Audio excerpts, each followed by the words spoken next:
You've been following health rules your whole life. Rules invented by marketers, misread studies, and panicking grandparents. Some are harmless, some are quietly killing you. Here's the full list. 1. Cracking your knuckles will give you arthritis. That's what every adult in your life announced with absolute medical certainty every time you went for a satisfying pop. They said it like they had the X-rays to prove it, like they'd personally watched cartilage disintegrate in real time. Here's what's actually happening inside your knuckle. The sound is caused by gas bubbles, primarily nitrogen and carbon dioxide, collapsing inside the synovial fluid of the joint. That's it. No grinding, no structural damage, no slow march toward deformity. A physician named Donald Unger spent 60 years cracking the knuckles on only his left hand, leaving his right hand completely untouched as a control group, and won an Ig Nobel Prize in 2009 for confirming what the research already suggested: zero arthritis in either hand. A 2011 study in arthritis and rheumatology backed this up and found no link between habitual knuckle cracking and hand arthritis whatsoever. The only documented downside of extreme, lifelong frequency is minor, reversible, soft tissue swelling. Not arthritis, not joint destruction, not the claw-handed future you were promised. The myth persisted not because the science supported it, but because the sound irritated people who then needed a medical reason to make you stop. You've been medically guilted out of a completely harmless stress habit by people who simply didn't like the noise and dressed their annoyance up as a diagnosis. 2. The moment your fever spikes, every well-meaning person in your life reaches for the extra blankets. Pile them on. Sweat it out. Let your body cook the illness away. The logic sounds almost intuitive. Heat kills things, right? Except your body is already running that exact program without your interference, and what you're doing by adding blankets is sabotaging the system mid-operation. A fever is your immune system deliberately raising your core temperature to create a hostile environment for pathogens. It is not a malfunction. It is a coordinated biological defense strategy, and it's already doing exactly what it's supposed to do.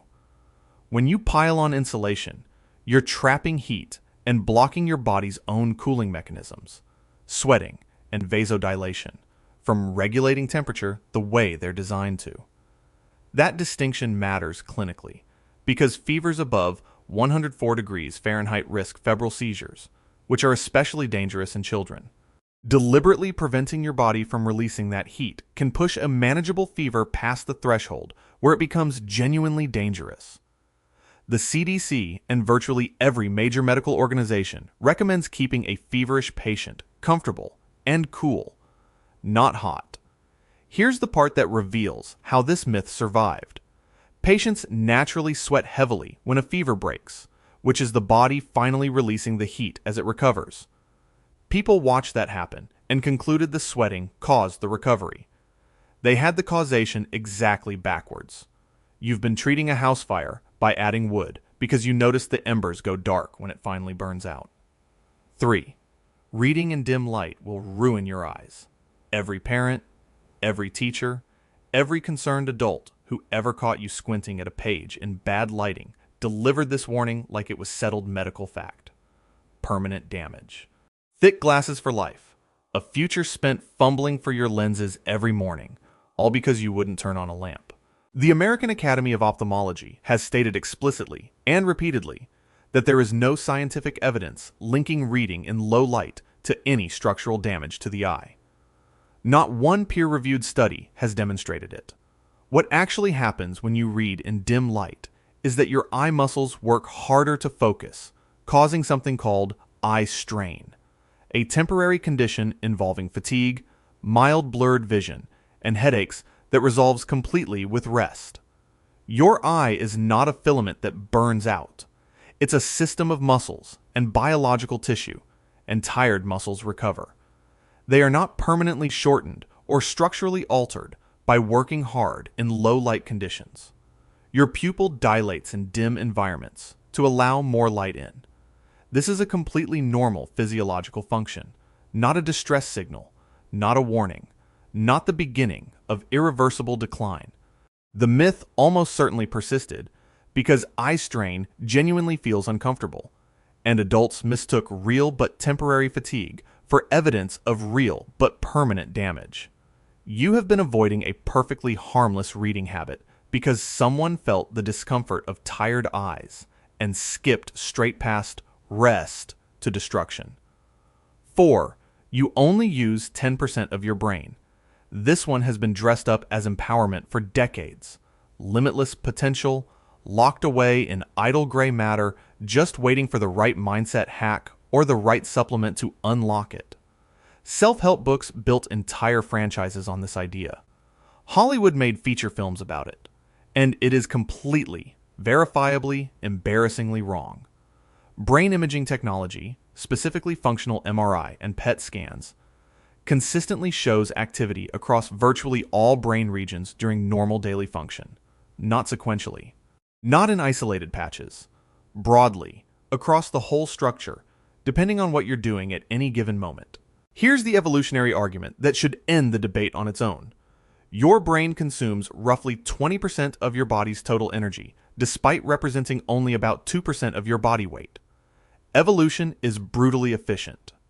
It does not maintain metabolically expensive tissue that serves no function. If 90% of your brain were truly idle, damage to those areas from stroke or injury would produce no symptoms. In reality, damage to virtually any brain region produces specific, measurable deficits. Neurologist Barry Gordon at Johns Hopkins has called this myth laughably wrong. Its origin appears to be a misreading of early neuroscience findings, showing that only about 10% of brain cells are neurons, the rest being glial cells, which was misunderstood and then misattributed to Einstein, who never said it. The myth isn't inspiring. It's the intellectual equivalent of telling you that you're only using 10% of your parachute. 5. You've got a cold or the flu, so you reach for antibiotics because antibiotics fix illness and you want this handled. The logic feels reasonable right up until you understand that colds and flu are caused by viruses.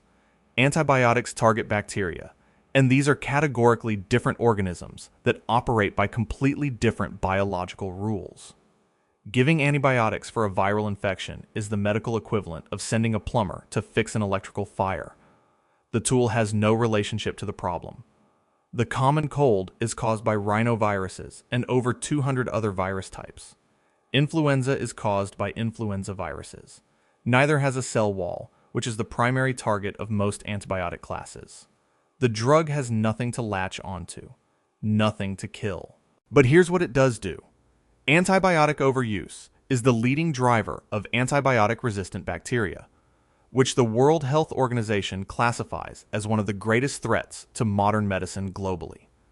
Beyond resistance, unnecessary antibiotics damage your gut microbiome, a system that plays a direct role in immune function, which can leave you more vulnerable to future illness, not less. The CDC estimates that 28% of antibiotic prescriptions in the United States are unnecessary, largely for viral respiratory conditions. The myth also survives because people take antibiotics during a cold and then recover, crediting the drug for a recovery that was already scheduled. Colds resolve on their own in 7 to 10 days regardless. You were going to get better anyway. The antibiotic was just a passenger.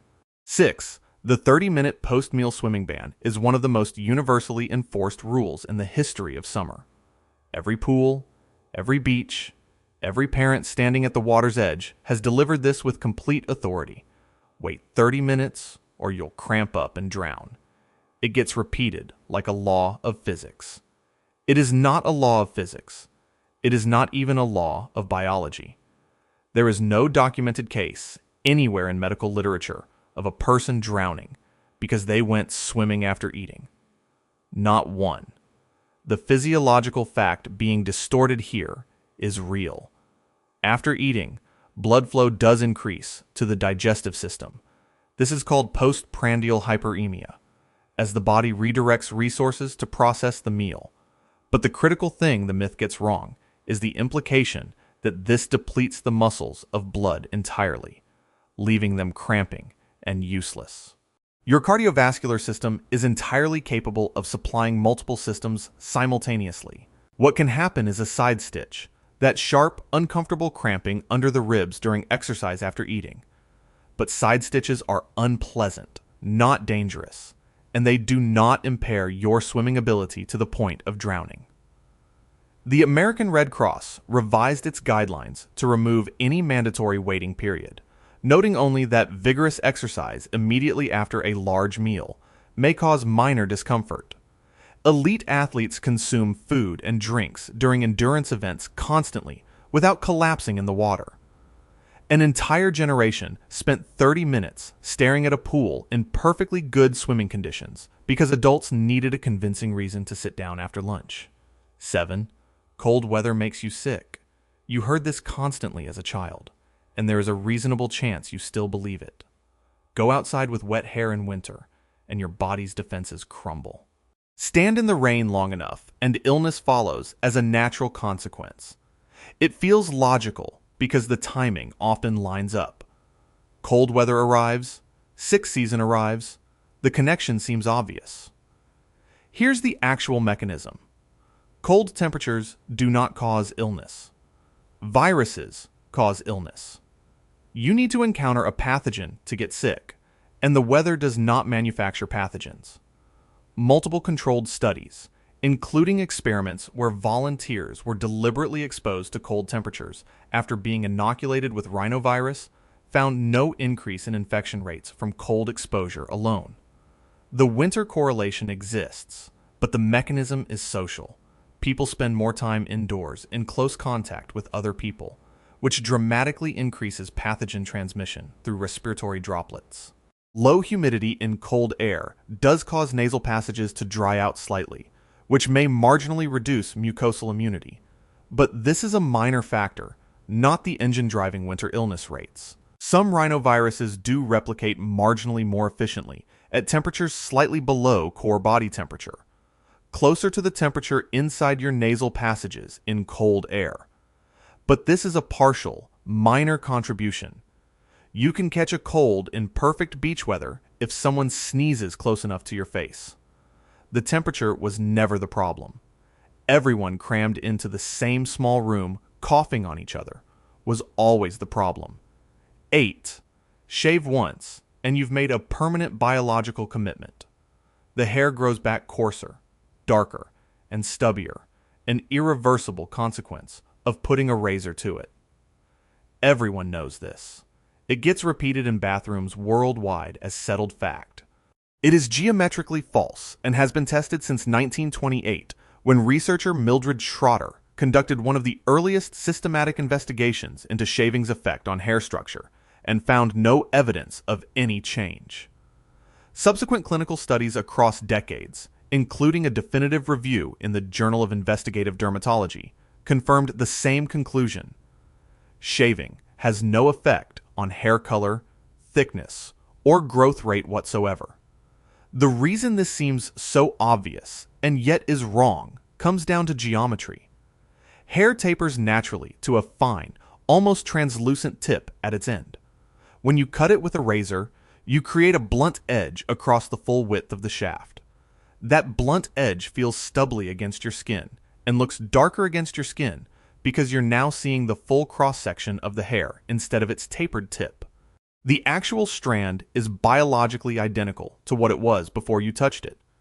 Your hair follicle is below the skin surface, and the razor never reaches it. Hair color is determined by melanin produced in the follicle. A blade touching the external shaft cannot alter pigment production happening underground. Growth rate is hormonally controlled and entirely unaffected by surface cutting. You've been afraid to trim a plant because you thought cutting the leaves would make the roots grow back angrier. 9. Starve a fever. Feed a cold. This rhyme has been recited for so long, it has achieved the status of clinical law. Old, trusted, repeated by grandparents with total conviction. The problem is that it's wrong in both directions simultaneously, which is genuinely impressive for a 6-word sentence. Starving of fever is counterproductive because a fever significantly increases your metabolic rate. Your body is burning more calories fighting infection, running its immune response at elevated intensity, and demanding more fuel to sustain it. Restricting food during a fever deprives the immune system of the energy it needs to do the work you actually want it to do. A 2002 study in clinical and diagnostic laboratory immunology found that eating stimulated gamma interferon production, an immune signaling molecule, suggesting nutrition actively supports immune function during all infections, not just colds. The distinction the rhyme draws between cold and fever is medically meaningless. Both conditions benefit from adequate hydration, sufficient caloric intake, and rest. There is no physiological rationale for treating them differently, let alone oppositely. The phrase appears to trace back to a 1574 English dictionary entry, suggesting that fasting was a great remedy of fever, a pre-germ theory medical belief rooted in the theory of humors, written centuries before anyone understood what a pathogen was. You have been following a rhyme produced before the existence of germs was established, applying it with pharmaceutical confidence, and calling it wisdom passed down through generations. 10. The moment a sniffle hits, out come the massive doses of vitamin C, thousands of milligrams, an industrial-scale citrus intervention standing between you and full-blown illness. The belief that vitamin C prevents colds is one of the most durable health myths in modern history, and it rests almost entirely on the authority of a single brilliant man working outside his area of expertise. Linus Pauling, a legitimate two-time Nobel Prize winner in chemistry and peace, became a fervent advocate of high-dose vitamin C in the 1970s. His stature lent enormous credibility to the claim. His methodology was later widely criticized by the scientific community.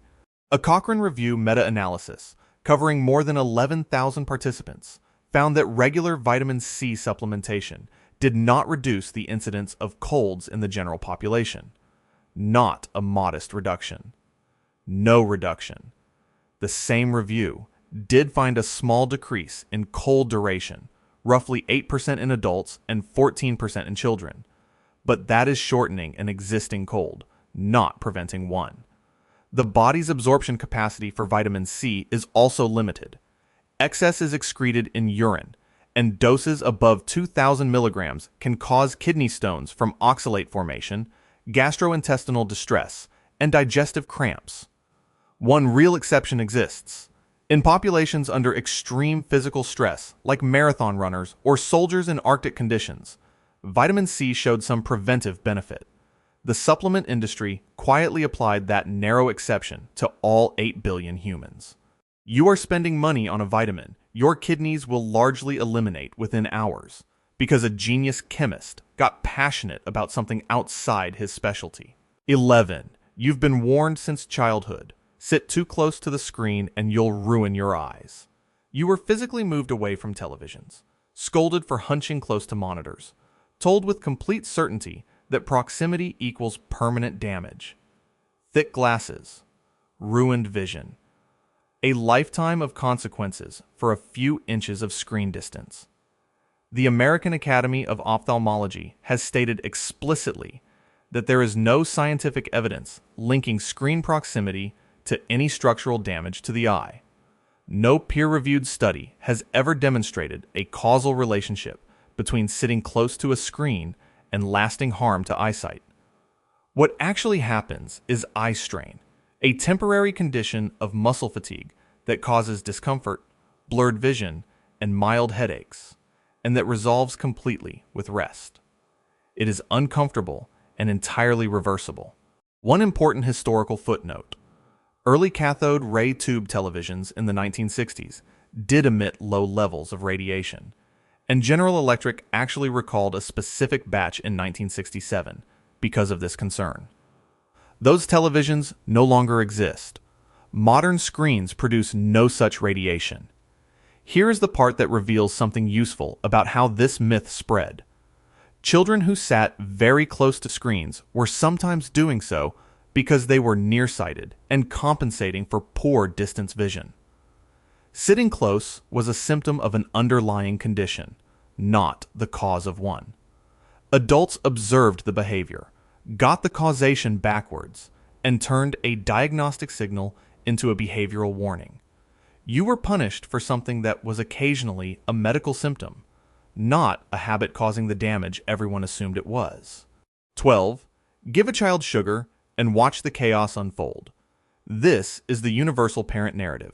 The birthday party, Halloween. The undeniable correlation between sugar consumption and a child bouncing off the walls. The logic feels airtight because the pattern seems to confirm itself every single time, except it doesn't. A landmark 1995 meta-analysis published in the Journal of the American Medical Association analyzed 23 controlled trials examining sugar intake in children and found zero evidence that sugar affected behavior or cognitive performance in any measurable way. The effect is entirely in the observer's mind. The most revealing study on this gave parents Kool-Aid to give their children. One group received regular Kool-Aid, the other received Kool-Aid described as containing extra sugar. Both drinks were actually sugar-free. The parents who believed their children had consumed sugar rated those children as significantly more hyperactive. The sugar was never in the drink.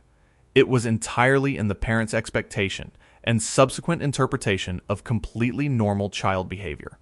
Children are typically hyperactive at birthday parties and Halloween events because those environments involve excitement, social stimulation, freedom from routine, and an unusual amount of pure energy, none of which has anything to do with sugar. The body converts all digestible carbohydrates to glucose regardless of source, and a modest blood sugar spike does not create the neurological chaos implied by this myth. Researchers at the University of Sussex have called this one of the most persistent neuroscience myths in popular culture. You've been confiscating the frosting, while the actual cause sat completely unexamined at the table. 13. Your body is apparently a swampy reservoir of unspecified toxins quietly accumulating beneath the surface, and only an expensive intervention from the wellness industry can clear them out. Detox teas, juice cleanses, 3-day protocols, 5-day resets.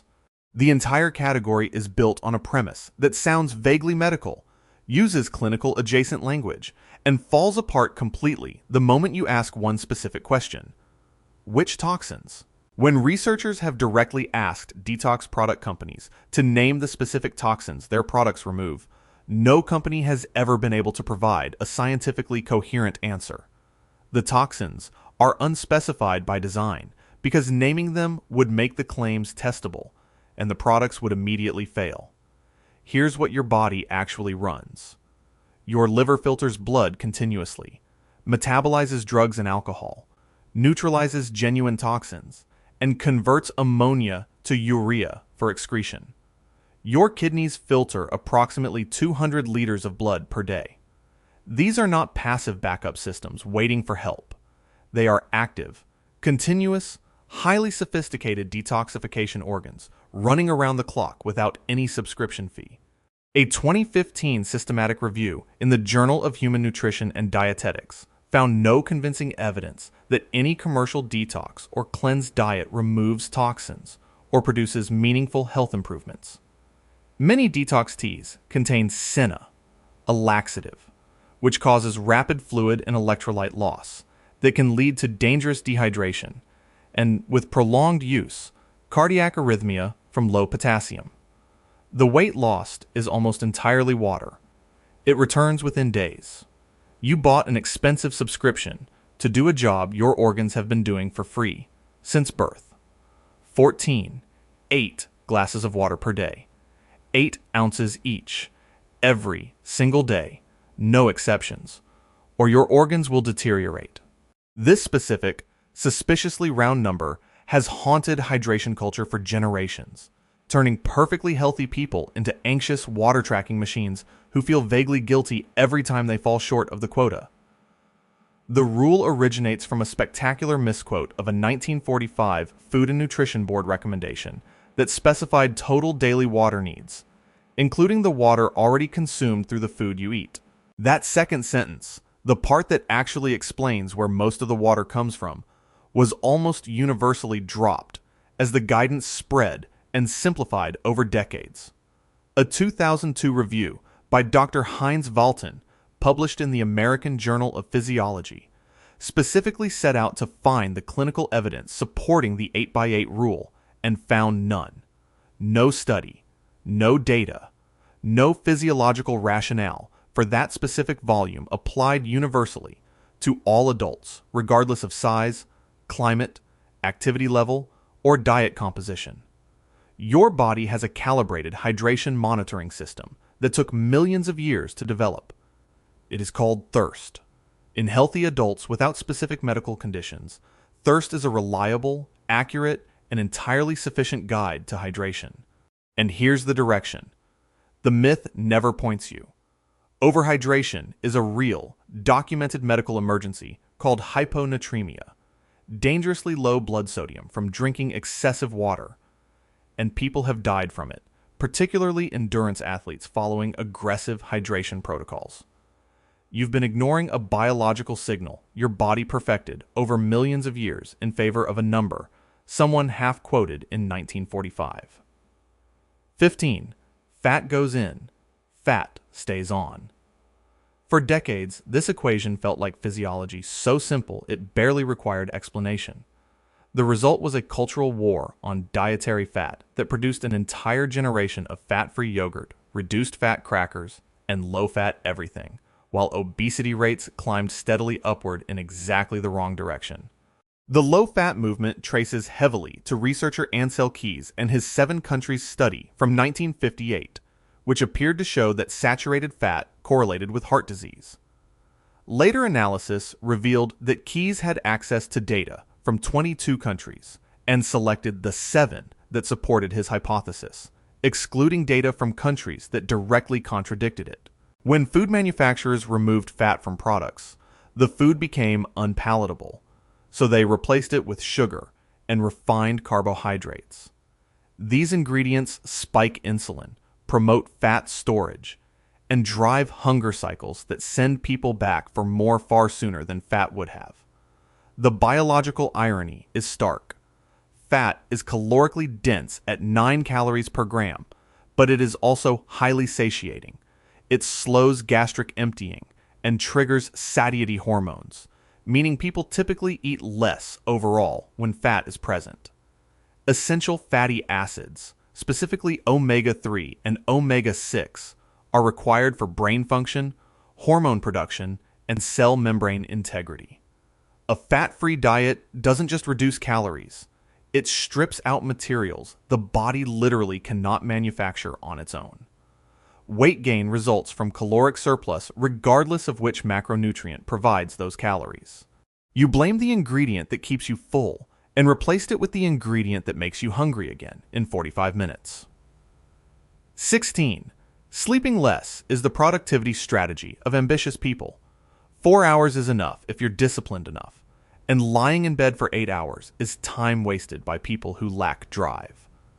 This belief has been elevated to a badge of honor in certain professional cultures, and repeated by people who are, by the science, demonstrably impaired while insisting they're fine. A study from the University of Pennsylvania restricted subjects to 6 hours of sleep per night for 2 weeks. Their cognitive performance degraded to the level of subjects who had been kept awake for 24 consecutive hours. The critical finding wasn't just the impairment. It was that the sleep-deprived subjects did not perceive themselves as impaired. They felt functional. They were not. Sleep deprivation makes people poor judges of their own cognitive decline, which is precisely what makes chronic sleep restriction so dangerous in high-stakes environments. Your brain's glymphatic system, which clears metabolic waste, including amyloid beta proteins linked to Alzheimer's disease, is primarily active during sleep. Chronic restriction impairs this clearing process. A single night of inadequate sleep increases cortisol, reduces insulin sensitivity, suppresses immune function, and compromises prefrontal cortex activity, which governs decision-making and impulse control. The World Health Organization classifies night shift work, which chronically disrupts sleep, as a probable carcinogen. The CDC classifies sleep deprivation as a public health epidemic and estimates drowsy driving causes approximately 6,000 fatal crashes annually in the United States alone. You've been sabotaging your own cognitive performance, calling it discipline, and wondering why your output has a subtle but persistent error rate you can't quite locate. 17.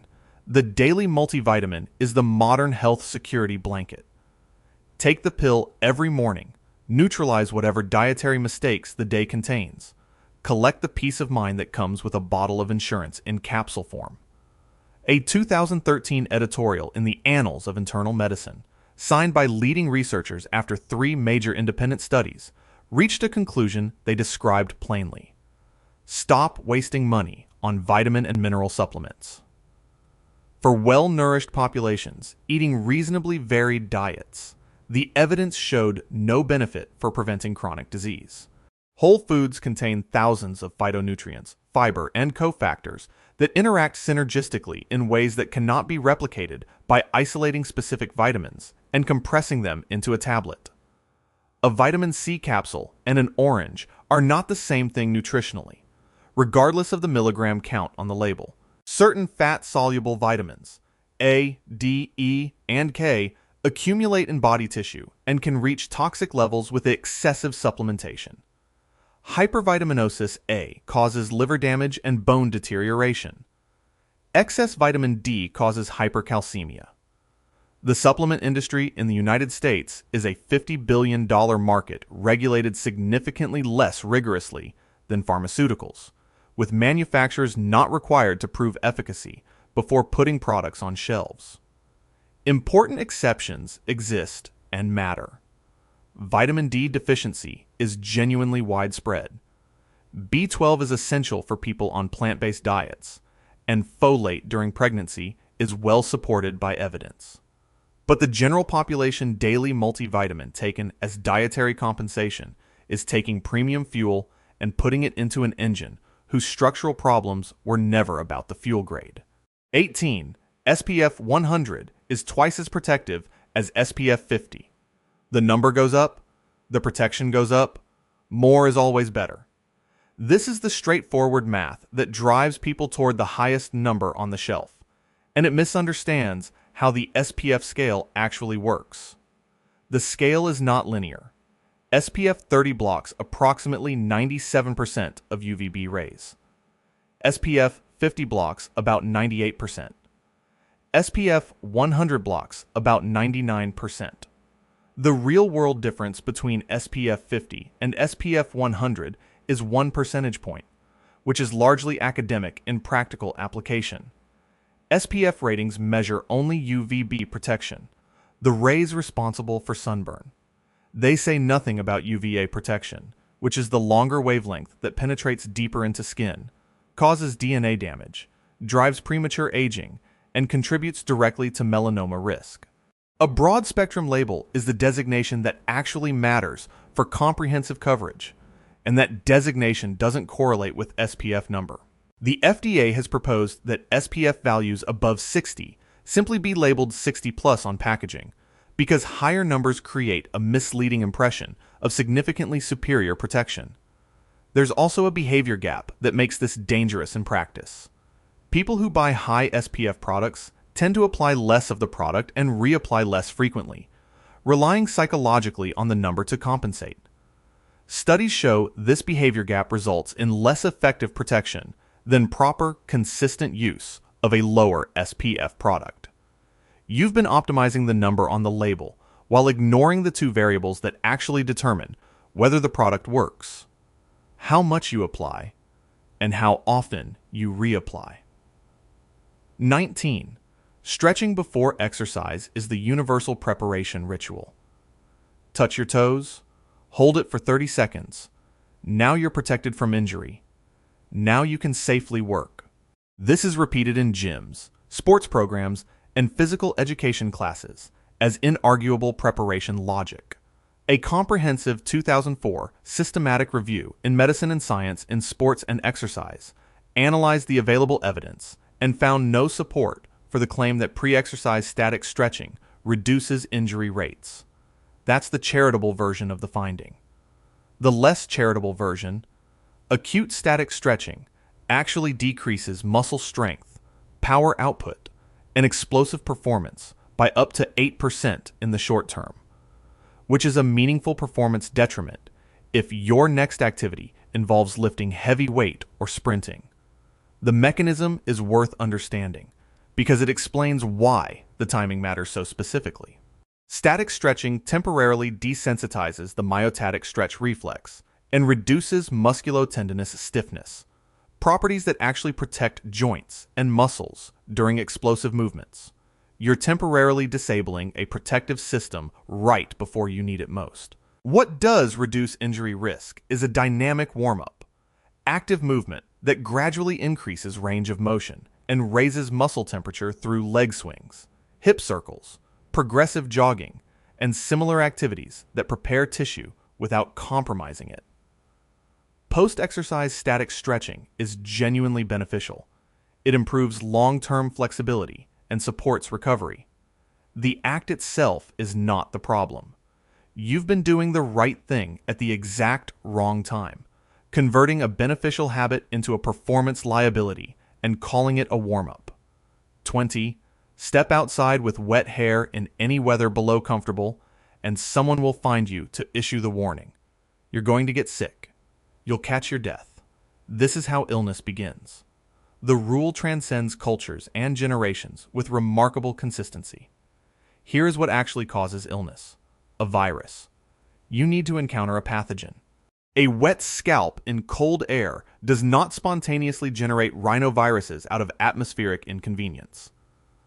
The Common Cold Research Unit in Salisbury, UK, conducted controlled experiments in the 1950s and 60s, specifically testing cold exposure, wet conditions, and rhinovirus exposure in various combinations. Cold exposure alone did not increase infection rates. Only actual virus exposure produced illness. Rhinoviruses travel via respiratory droplets and contaminated surfaces. They are not produced by the differential between your scalp temperature and the outside air. Hypothermia from genuinely extreme cold exposure does suppress immune function.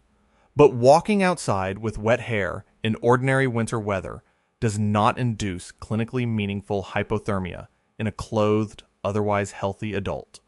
The association between getting caught in the rain and subsequently getting sick almost certainly reflects a behavioral reality. Wet, cold weather drives people indoors, into close proximity with other people, some of whom are sick and sharing air. The transmission vector was always the people, not the weather. No hair drying time in any study correlates with documented illness incidents. You've been blow drying your hair as a medical intervention when the actual illness risk was standing next to someone at the bus stop. 21. The word natural on a label functions as a universal safety certification for millions of people. It came from the earth rather than a laboratory. Therefore, it is safe. Therefore, it carries no risk. Therefore, it can be consumed freely and confidently. Arsenic is natural. Botulinum toxin, the most acutely toxic substance currently known to science, is natural. Polonium is natural. The word describes origin. It does not describe safety, dosage thresholds, toxicity profiles, or interaction risks with medications you're already taking. Aristolochic acid, found in certain traditional herbal medicines used across multiple cultures for centuries, is one of the most potent human carcinogens known, linked to kidney failure and urothelial cancers. It is entirely natural and entirely deadly. Ephedra, a plant-based stimulant used in weight loss supplements, caused multiple deaths from cardiac arrest before the FDA banned it in 2004. Comfrey, used in traditional medicine for generations, contains pyrrolizidine alkaloids that cause veno-occlusive liver disease with regular use. In the United States, dietary supplements are not required to demonstrate safety or efficacy before sale under the Dietary Supplement Health and Education Act of 1994, a regulatory framework dramatically weaker than pharmaceutical standards. Hundreds of documented herb-drug interactions exist. Saint. John's wort, one of the most commonly purchased natural supplements, significantly reduces the effectiveness of antiretroviral HIV medications, oral contraceptives, and organ transplant rejection drugs. You've been evaluating risk by checking the postcode of origin rather than the chemistry, and the chemistry does not care where it came from. 22. Muscle turns to fat when you stop exercising. This is the standard explanation for what happens to athletes who retire and gain weight, and it sounds biological enough to pass without scrutiny. The mechanics are accepted casually in gyms and living rooms worldwide. Muscle and fat are entirely different tissue types. They cannot convert into each other under any physiological condition. This is biologically equivalent to claiming that wood slowly becomes stone if left in a dark room long enough. Muscle tissue is composed of myofibrils, protein filaments organized into fibers. Adipose tissue is composed of lipid-storing cells with entirely different cellular structures, metabolic functions, and biological origins. One does not transform into the other. When someone stops exercising, two separate processes occur simultaneously. Muscle mass decreases through atrophy. The body reduces protein synthesis and increases protein breakdown because the demand signal is no longer present. Separately, if caloric intake remains the same while energy expenditure drops significantly, fat storage increases.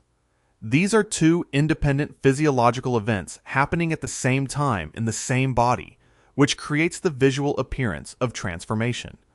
The muscle didn't become fat. The muscle shrank, and the fat increased through entirely different mechanisms. The myth is reinforced by something metabolically real. Muscle is metabolically active tissue that burns calories at rest.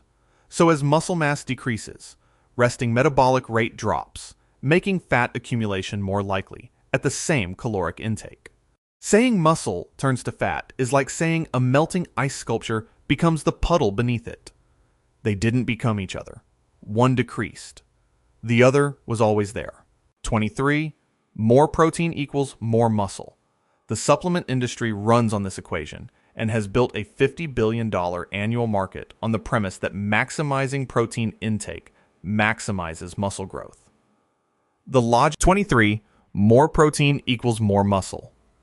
The supplement industry runs on this equation and has built a $50 billion annual market on the premise that maximizing protein intake maximizes muscle growth. The logic seems physiological. Muscle is made of protein. Therefore, more protein means more muscle. The body disagrees past a specific threshold.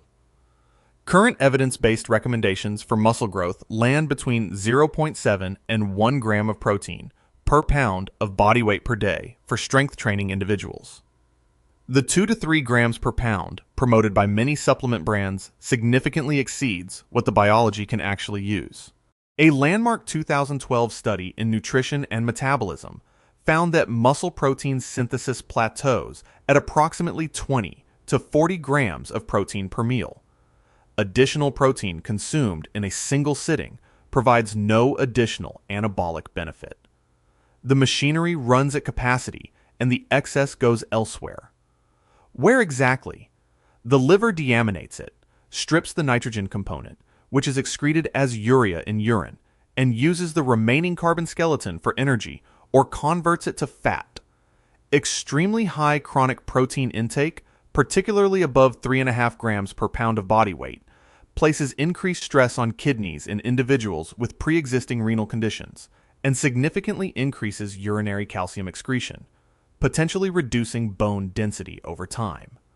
The marginal returns diminish sharply once adequate protein is consumed, and the costs of excess are not zero. You can only build a room so fast with so many workers. Sending twice the crew doesn't have the construction time. Most of them just stand around on a job site that's already fully staffed. 24. Everyone at the beach knows this one. Get stung by a jellyfish. Find a volunteer. Apply urine directly to the affected area. The logic involves some vague notion of acid neutralizing venom, and the idea spread with the enthusiasm of advice that sounds just scientific enough to repeat confidently. Jellyfish tentacles contain nematocysts, microscopic venom-injecting cells that can remain active and continue firing after the tentacle detaches from the animal. They are triggered by osmotic changes, a shift in salinity or pH at the point of contact. Human urine contains fresh water and waste compounds that create exactly the kind of osmotic disruption that causes unfired nematocysts to discharge. You are not neutralizing the sting. You are triggering the remaining venom delivery system to fire more rounds into the wound. A study published in Toxicon tested multiple treatment approaches on common jellyfish stings and found that vinegar, acetic acid, inhibited nematocyst discharge effectively for most Pacific species, while fresh water, including urine, significantly increased firing. For Portuguese man-o'-war, which is commonly mistaken for a jellyfish, vinegar is actually not recommended either. It worsens that specific sting. The correct first response is plain seawater to rinse tentacles, followed by species-appropriate treatment. The urine myth's persistence is partly attributable to a single entertainment media moment that made the image funny and therefore memorable across an entire generation. Funny is not a peer review process. You've been treating a wound with a substance specifically calibrated to make it worse because someone needed an awkward punchline. 25. Muscle cramps during exercise mean you're dehydrated. Drink water immediately. Replace electrolytes. Your body is running dry. The sports drink industry has built an enormous portion of its market on exactly this diagnostic chain, and the science has been quietly moving in a different direction for over a decade. The dehydration and electrolyte loss theory of exercise-associated muscle cramps was the dominant explanation through most of the 20th century. A 2010 research review by Martin Schwellnus in the British Journal of Sports Medicine examined the evidence and found that athletes who cramped during races were no more dehydrated or electrolyte depleted than athletes in the same race who didn't cramp. If dehydration were the cause, the dehydrated athletes should be cramping. They weren't cramping at higher rates than the hydrated ones. The leading current hypothesis identifies altered neuromuscular control as the primary mechanism, specifically increased activity in the muscle spindles, which signal the muscle to contract, and decreased activity in the Golgi tendon organs, which signal the muscle to relax under conditions of fatigue. This explains the pattern precisely. Cramps occur toward the end of races, in muscles performing repetitive contractions, and at higher rates in undertrained individuals, all fatigue-consistent patterns. The pickle juice finding makes this clearer still. Pickle juice stops cramps within approximately 85 seconds in studies, far faster than any absorbed electrolyte could act through the digestive system. The mechanism appears to be a neurological reflex triggered by acetic acid. The fix to the cramp costs 40 cents. The industry selling you the diagnosis charges considerably more. 26. Tanning beds give you vitamin D. The logic sounds almost responsible. You need vitamin D. The sun produces it through UV exposure. Tanning beds replicate UV exposure. Therefore, tanning beds are a functional health tool, and possibly even a medical one. The flaw is in the wavelength. Vitamin D synthesis in skin is triggered by UVB radiation in the range of 290 to 315 nanometers. The majority of commercial tanning beds emit 95 to 99% UVA radiation, the longer wavelength that tans the skin and penetrates deeper into the dermis, but contributes minimally to vitamin D production. You're getting the wavelength that damages skin architecture and drives melanoma while largely skipping the one that produces the vitamin you came for. The International Agency for Research on Cancer classifies tanning beds as Group 1 carcinogens, the highest classification reserved for agents with sufficient evidence of causing cancer in humans. Using a tanning bed before age 35 increases melanoma risk by approximately 59 to 75% depending on the study. And melanoma is the deadliest form of skin cancer by a significant margin despite representing a minority of skin cancer diagnoses. Vitamin D supplementation in softgel. D3 form is inexpensive, widely available, and thoroughly evidence-supported as a method of addressing deficiency. Brief, appropriate sun exposure works as well. Neither of these options requires you to lie in a machine that the world's leading cancer research agency has placed in its highest carcinogen classification. You chose increased cancer risk to get less vitamin D than a $5 bottle of supplements provides in a single daily dose. 27. The calories consumed after 8 in the evening are metabolically different. They get stored as fat because your metabolism clocks out at sundown, and the fat storage department takes the night shift. This belief drives people to eat nothing after a specific hour, regardless of hunger, circumstance, or total daily caloric intake, operating as if a digital timer somewhere in the body switches the destination of calories based on the time of day. Multiple studies, including research published in the journal Obesity, found that isocaloric diets, identical total calories, produced equivalent weight outcomes regardless of meal timing and controlled conditions. Your basal metabolic rate does decrease modestly during sleep, by roughly 15%, but from a baseline that is still burning hundreds of calories per hour. The machinery doesn't stop. It slows down slightly, as you'd expect from a body at rest. Circadian biology does introduce some genuine nuance here. Insulin sensitivity is higher in the morning, meaning the same carbohydrate load is processed somewhat more efficiently earlier in the day. This is a real and modest effect. It does not create the dramatic fat storage response the myth implies, and it doesn't apply uniformly to all people or all macronutrients. Some research actually suggests that protein consumption before sleep may support muscle protein synthesis overnight, making strategic pre-sleep nutrition actively beneficial for athletes in recovery. The association between late-night eating and weight gain exists in population data, but the mechanism is behavioral. People choose calorie-dense, low-satiety foods at night. Your metabolism doesn't have a shift supervisor who hands the fat storage keys to the night crew at 8. 28. January is detox month. You've poisoned yourself with holiday food, and your body has accumulated something requiring deliberate intervention to clear. The detox reset, the cleanse, the fresh start.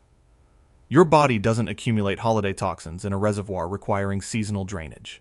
There is no biological buildup of harmful substances from a few weeks of caloric excess that requires specialized external help to clear.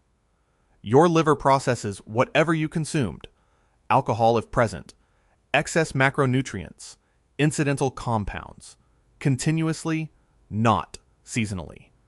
It does not fill up and require emptying. It runs the same filtration operation in December that it runs in July. What genuinely occurs after a period of overeating is that glycogen stores are full. Water retention increases, particularly from high sodium and high carbohydrate intake, and gut microbiome composition may shift modestly. These changes reverse naturally, with a return to ordinary eating patterns over days to weeks. They do not require a protocol. Many detox products marketed for January contain senna or other laxatives and diuretics that produce dramatic results on the scale through fluid and waste elimination, creating a visceral sense that toxins are leaving the body, because something is very clearly leaving the body at speed. A 2015 review in the Journal of Human Nutrition and Dietetics found no credible evidence supporting commercially marketed detox diets for any specific toxin removal or health benefit. The psychological ritual of a reset may be genuinely useful for motivation. That is a behavioral phenomenon. Your liver was handling the cleanup continuously throughout the holidays. Calling in reinforcements is like sending a cleaning crew to clean the cleaning crew. 29. Sight, hearing, smell, taste, touch, the classic 5, established in ancient philosophy, taught in every elementary school, accepted as the complete inventory of human sensory experience. Aristotle proposed this list, Aristotle also had no neuroscience, no imaging technology, and no understanding of the nervous system's architecture. The actual count of human senses, depending on how you define and classify them, ranges from 9 to more than 20. Proprioception gives you the ability to know where your body parts are in space without looking at them. It's why you can touch your nose with your eyes closed, walk without watching your feet, and catch yourself before falling. Without it, basic locomotion would be impossible. The vestibular system handles balance and spatial orientation through the inner ear and operates through entirely separate neural pathways from hearing, despite sharing anatomical space. Interoception is the sense of internal body states: hunger, thirst, heart rate, breathing rate, bladder fullness, pain from internal organs. This system is clinically significant. Interoceptive dysfunction is implicated in certain anxiety disorders and eating disorders. Thermoception handles temperature sensing through receptor types and neural pathways distinct from touch. Nociception handles pain perception through mechanisms neurologically separate from basic touch sensation, despite the common conflation of the two. These aren't philosophical categories or semantic distinctions. They're clinically relevant systems whose failure produces specific, diagnosable conditions. Proprioceptive deficits cause falls in elderly populations. Interoceptive dysfunction is a research focus in autism spectrum conditions. You've been listing your own operating system's features from a document written before anyone opened the machine. 30. Every drink destroys neurons. This is the visceral image that alcohol mythology has built. Brain cells dying on contact, permanently subtracted from your cognitive architecture, measurably reducing intelligence with each glass. Alcohol is not directly neurotoxic in the sense of causing neurons to die at the doses most people consume. Studies examining brain tissue from moderate to heavy drinkers versus non-drinkers show comparable neuron counts. The mechanism of alcohol-related cognitive damage is different and in some ways more insidious than outright cell death. What chronic alcohol consumption impairs is dendritic connectivity, the branching structures that form synapses between neurons. These connections are how neurons communicate. Chronic heavy drinking damages dendritic arborization, which is the density and complexity of these connections, impairing the brain's communication network, while leaving the individual cells largely intact. The signal degrades. The hardware remains. Wernicke-Korsakoff syndrome, a severe and well-documented form of neurological damage seen in chronic alcoholics, is caused not by alcohol's direct toxicity, but by thiamine deficiency. Alcohol interferes with thiamine absorption and storage, and thiamine is essential for neural function. The damage is nutritional in mechanism, not directly chemical.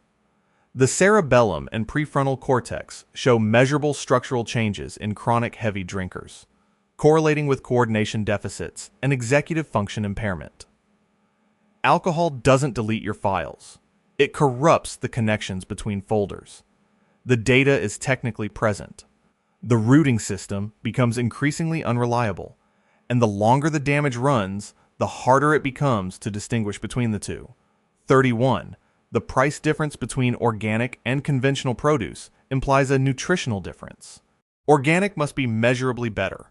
More vitamins, more minerals, more concentrated health per bite. That premium feels like it should correspond to something inside the food, not just the farming method used to grow it. A Stanford University meta-analysis published in 2012 covered 237 studies comparing organic and conventional produce, and found no consistent, significant differences in vitamin or mineral content. A 2010 systematic review in the American Journal of Clinical Nutrition reached the same conclusion. Nutrient content differences were present in some individual studies, but were inconsistent, small, and unlikely to be clinically meaningful for actual human health outcomes. Organic certification describes a farming method. No synthetic pesticides, no synthetic fertilizers, not a nutritional profile. The label tells you how the food was grown, not what's inside it. Organic produce does show lower synthetic pesticide residue, which is a genuinely real difference with legitimate relevance, particularly for children and populations with higher pesticide sensitivity. It is a valid reason to choose organic, as long as you know that's what you're actually buying. Some research finds marginally higher levels of certain polyphenols in organic produce, theorized to result from plants producing more natural pest defenses without chemical protection. But the clinical significance of these differences remains unproven. The organic cookie, chip, and soda market is expanding rapidly, carrying the certification with no meaningful health advantage over conventional equivalents. You're paying for the farming method. Know that. It may be worth it. Just know what you're actually purchasing. 32. You just finished a 45-minute gym session and you're reaching for the brightly colored sports drink because sweating means electrolytes lost, and electrolytes lost means electrolyte replacement required. This chain of reasoning has been marketed so effectively for so long that it feels like physiology. Gatorade was formulated in 1965 at the University of Florida, specifically to address electrolyte and glycogen depletion in football players during prolonged outdoor sessions in Florida's extreme summer heat and humidity. An extremely specific physiological scenario involving elite athletes, extended duration, and brutal environmental conditions. A standard 20-ounce sports drink contains approximately 34 grams of sugar and 140 calories. A moderate 45-minute gym workout burns approximately 250 to 400 calories. Drinking one sports drink during or after that session consumes a meaningful fraction of that deficit immediately in liquid form, which is absorbed quickly and does not contribute to the satiety signals that solid food triggers. For workouts under 60 minutes at moderate intensity, the scientific consensus is that water adequately replaces fluid lost through sweat without any electrolyte supplementation needed for healthy individuals eating a normal diet. Sodium, the primary electrolyte featured in sports drink marketing, is abundantly present in ordinary dietary intake. Depletion from a single moderate workout in a person eating regular meals is not physiologically significant. The sports drink market in the United States is worth approximately $9 billion annually, sustained largely by marketing that systematically overstates the electrolyte needs of people doing regular exercise. You've been using refueling strategies designed for competitive endurance athletes to recover from a walk on a treadmill. 33. Skip breakfast and your metabolism crashes, your concentration fails, and you've established a physiological pattern that will undermine your entire day. Breakfast is the most important meal of the day. This sounds like ancient nutritional wisdom, confirmed by generations of scientific research. The phrase was invented by people who sold breakfast food. The phrase, breakfast is the most important meal of the day, is widely attributed to marketing campaigns by cereal manufacturers, particularly Kellogg's and Post, in the late 19th and early 20th centuries, developed to position their products as health necessities rather than optional food choices. Intermittent fasting research, including multiple randomized controlled trials, has consistently shown that skipping breakfast produces no negative metabolic outcomes in healthy adults and can promote fat oxidation during the fasted window. The observational studies linking breakfast skipping to obesity suffer from severe confounding. People who habitually skip breakfast frequently have other lifestyle differences: irregular schedules, lower incomes, higher stress loads, that better explain the association. A 2019 randomized controlled trial published in the BMJ found that breakfast skipping did not significantly impair concentration, physical performance, or metabolic markers in healthy adults. Individual variation in hunger patterns, chronotype, and metabolic response to feeding timing is substantial and real. Some people genuinely function better with breakfast. Others don't. The biology supports both. A universal mandate ignores this entirely and happens to align perfectly with the commercial interests of companies that make breakfast food. You've been organizing your eating schedule around a marketing claim and calling it physiology. 34. Veins look blue through your skin. Medical diagrams show blue for veins and red for arteries. And the logical conclusion is that blood changes color depending on whether it carries oxygen. Deoxygenated blood is blue. Oxygenated blood is red. This is taught, repeated, and accepted. Blood is never blue. Not inside your body. Not in any person at any time in recorded biology. Deoxygenated blood, venous blood returning to the heart without oxygen, is a darker, more maroon shade of red. When you draw blood from any vein anywhere in the body, it comes out red. Medical professionals who draw blood constantly observe this fact constantly. Hemoglobin bound to oxygen, called oxyhemoglobin, is bright red. Hemoglobin with oxygen released, called deoxyhemoglobin, is a deeper red, but unambiguously red. The blue appearance of veins through skin is an optical phenomenon. Skin differentially absorbs light wavelengths. Shorter blue wavelengths scatter near the surface, while longer red wavelengths penetrate deeper into tissue. This means that veins near the skin's surface appear bluish to outside observation, despite the blood inside them being red.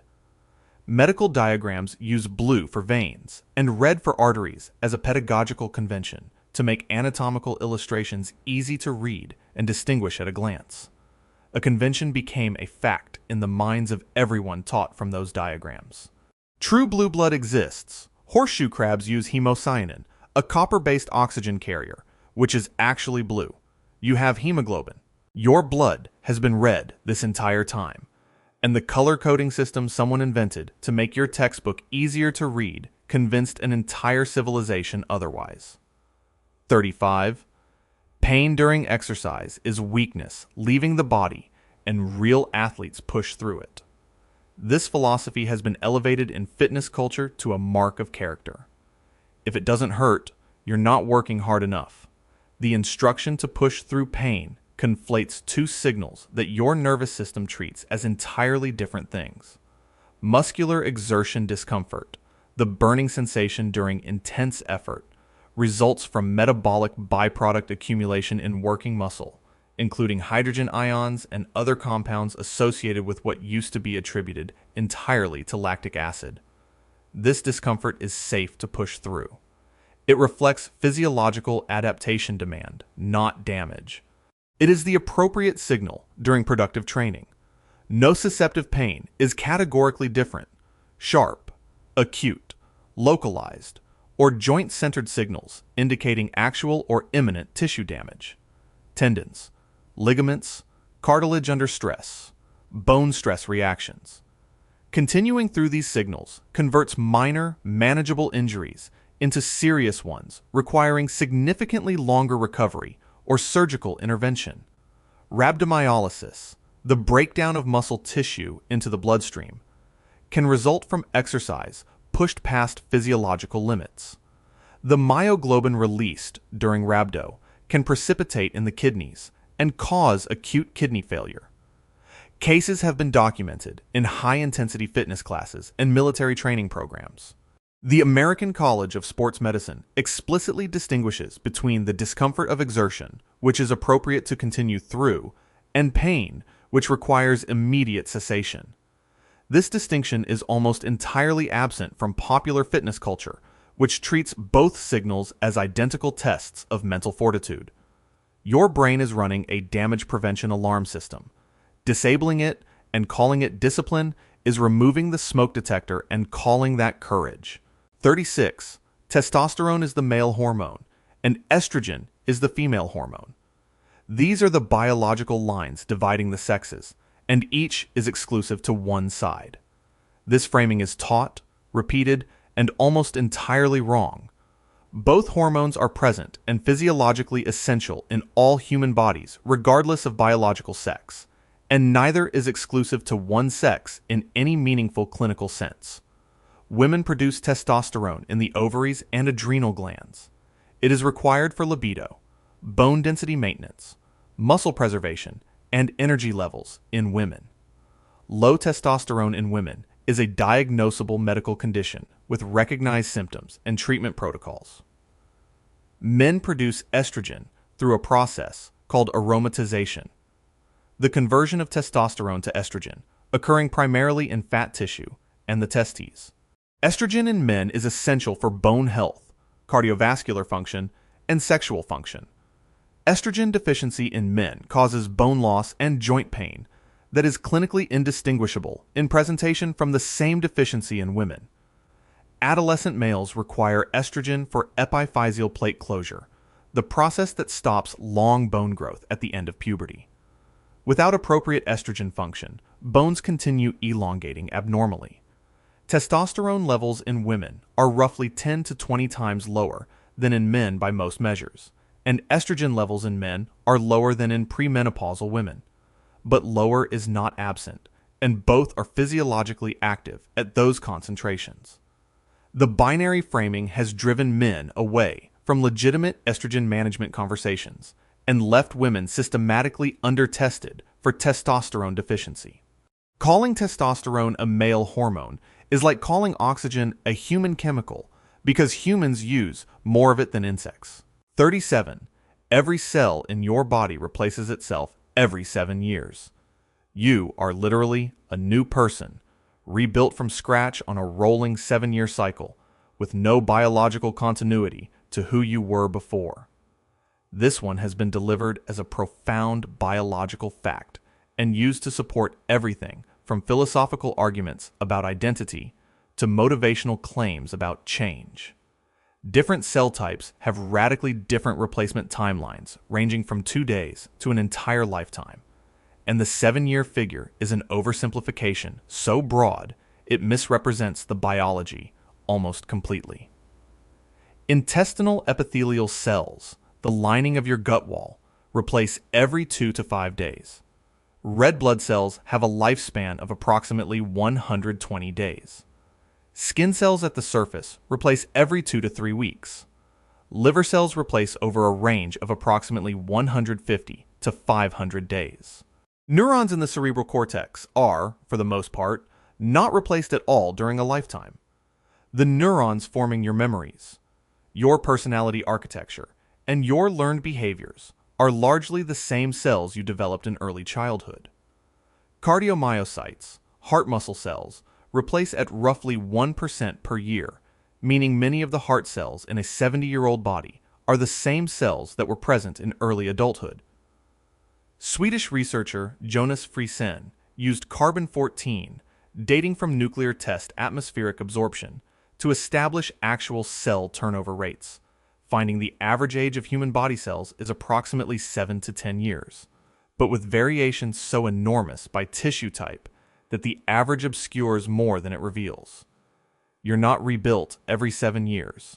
You're more like a ship maintained at sea, with some parts replaced regularly, and others' original equipment still running from launch. 38. The burning sensation rising from your stomach is caused by too much acid. The stomach is producing acid in excess, overwhelming the system, and the solution is to neutralize or reduce it. Antacids and proton pump inhibitors have built an enormous market on this premise. The more accurate picture for many cases of chronic heartburn and gastroesophageal reflux is different. The problem is often not excess acid, but a malfunctioning lower esophageal sphincter, the muscular valve separating the stomach from the esophagus. When this valve relaxes inappropriately, any amount of acid, including completely normal levels, can reflux into the esophagus, which has no acid-resistant lining and reacts accordingly. Counterintuitively, some research suggests that low stomach acid can contribute to reflux in specific cases.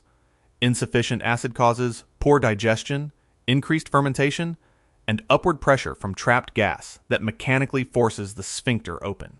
Long-term use of proton pump inhibitors, widely prescribed medications like omeprazole, reduces stomach acid production and can impair absorption of vitamin B12, magnesium, and calcium, and may increase susceptibility to certain bacterial infections, including Clostridioides difficile, by eliminating the acid barrier that normally prevents colonization. Hiatal hernia, obesity, pregnancy, and specific foods including high-fat meals, caffeine, alcohol, and peppermint all affect lower esophageal sphincter function independently of acid production levels. The sensation of heartburn is identical regardless of whether excess acid or normal acid in the wrong location causes it, so the symptom cannot reliably diagnose which mechanism is operating.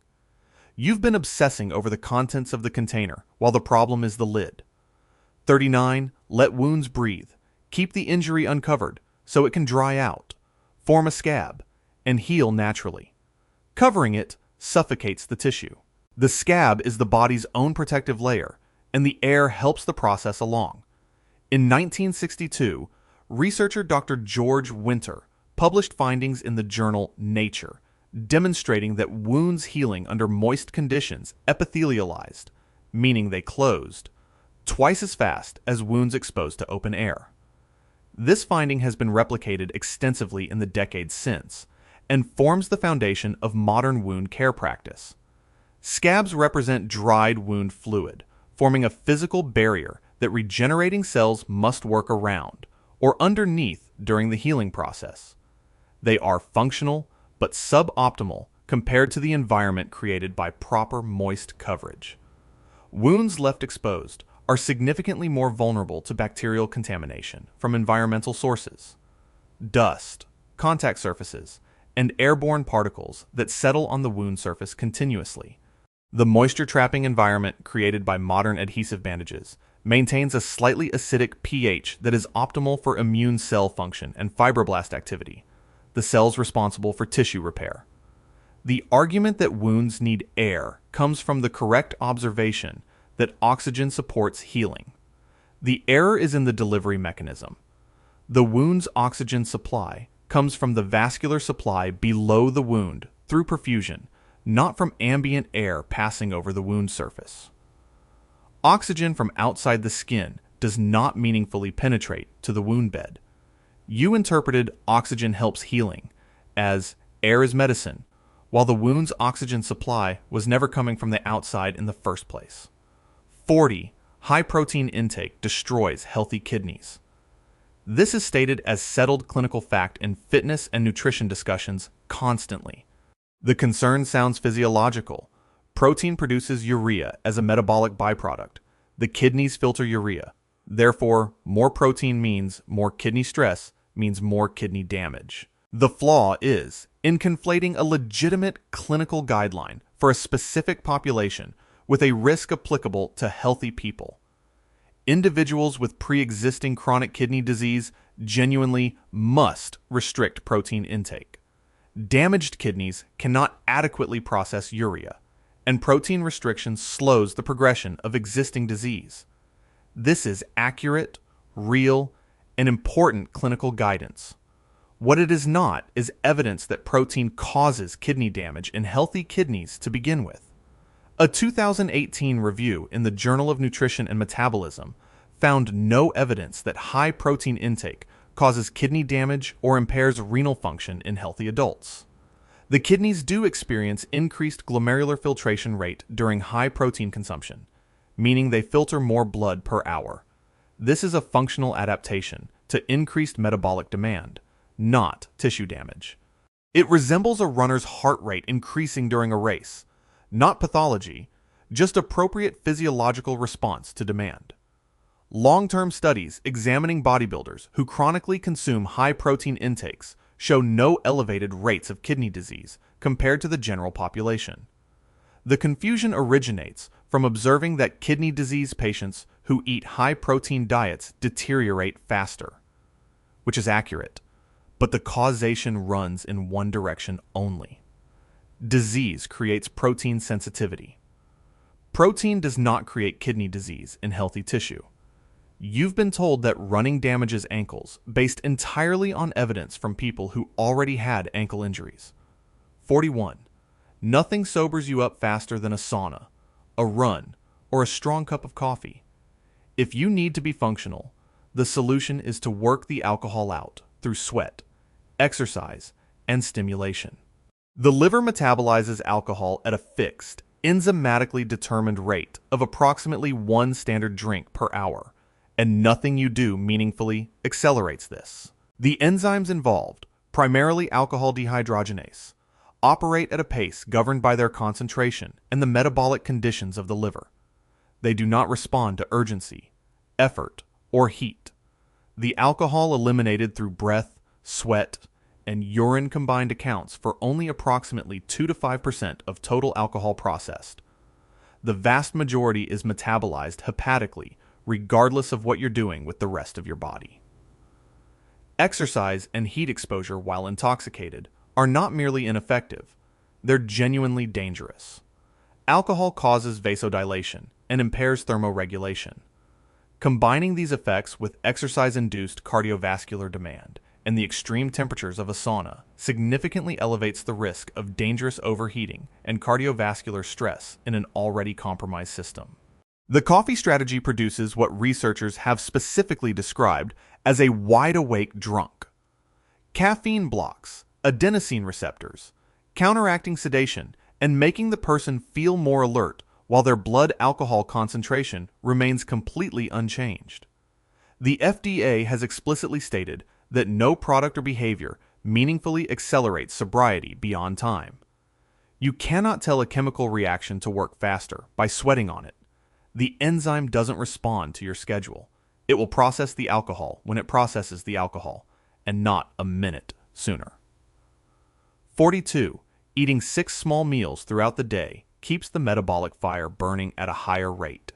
This instruction has appeared in fitness magazines, personal training protocols, and nutrition advice for decades. Feed the fire constantly, and it burns hotter. Your metabolism is not a campfire. The thermic effect of food, the caloric cost your body incurs digesting, absorbing, and metabolizing what you eat, represents approximately 10% of your total caloric intake. If you consume 2,000 calories, you burn approximately 200 calories processing them. This cost is determined by the total volume of food processed, not the frequency with which you eat it. A 2010 study in the British Journal of Nutrition found no difference in 24-hour thermic effect of food, fat oxidation, or nitrogen balance between subjects eating 3 meals and subjects eating 6 meals at identical caloric totals. The metabolic math is the same. Resting metabolic rate, the rate at which you burn calories at rest, is primarily determined by lean body mass, thyroid function, and genetics. It is not meaningfully elevated by increasing eating frequency. The myth likely persists because for some people, distributing food across more meals effectively manages hunger and prevents overeating, which is a behavioral benefit that produces real results. But the mechanism is behavioral self-regulation, not an elevated metabolic rate. Intermittent fasting research has shown no metabolic suppression from consolidating meals into fewer, larger eating windows, which further undermines the premise entirely. Throwing small logs into the fire more frequently does not make the fire burn higher. It just means you're constantly in the kitchen. 43. Supplements labeled pharmaceutical grade, clinical strength, or doctor formulated have been tested, verified, and approved for effectiveness before reaching pharmacy shelves. The language implies regulatory oversight that functions similarly to what governs prescription medications. The dietary supplement. Health and Education Act of 1994 fundamentally restructured supplement regulation in the United States by placing the burden of proving a supplement is unsafe on the FDA, rather than requiring manufacturers to prove it is safe before sale. Manufacturers are legally responsible for ensuring their products are safe, but they do not submit this evidence to the FDA for review before products go to market. They self-certify. Terms like pharmaceutical grade, clinical strength, and doctor formulated have no standardized legal definitions and are unregulated marketing claims that any manufacturer can apply to any product without meeting any external standard. A 2023 study testing 57 commercially available supplements for content accuracy found that 40% did not match their label claims, containing either less of the active ingredient than stated, more than stated, or in some cases entirely different compounds than listed. The FDA's enforcement capacity for supplements is reactive. The agency can take action after harm is reported, not before products enter the market. By the time enforcement occurs, millions of doses may have already been sold. The supplement industry in the United States generates approximately $50 billion annually under regulatory standards, dramatically less rigorous than those governing pharmaceuticals. You've been trusting the label of a product category that is legally permitted to write its own labels, hand them to itself for review, and call that approval. 44. Your symptoms are real. The internet has all medical information. Therefore, researching your symptoms online and arriving at a diagnosis is rational, empowering health management. A 2015 study in the BMJ evaluated 23 online symptom checkers and found they identified the correct diagnosis, first only 34% of the time, and within the top 20 listed possibilities, only 58% of the time. Performance significantly worse than physician consultation. The internet does not represent medical conditions proportionally to their actual prevalence in the population. It vastly overrepresents rare, dramatic, and serious diagnoses relative to how often they actually occur. A search combining fatigue with chest tightness will surface cardiac emergency content far more prominently than the statistically more common causes: stress, anemia, anxiety, deconditioning, because dramatic content generates more engagement. Cyberchondria, health anxiety amplified and sustained by online medical searching, is a clinically recognized phenomenon documented in peer-reviewed literature associated with compulsive searching behavior, escalating anxiety, and avoidance of actual medical evaluation. Confirmation bias compounds the damage. Once a narrative diagnosis forms in your mind, subsequent searches filter toward confirming evidence and away from contradicting information. The psychological comfort of having a self-generated diagnosis can delay consultation for actually serious conditions, sometimes with consequences that cannot be reversed once a physician is finally involved. You've handed your medical diagnosis to an algorithm trained on every hypochondriac's worst fear and every rare disease's information page, applied confirmation bias to the output, and treated the result as a second opinion. If you want to see more, click the video on screen now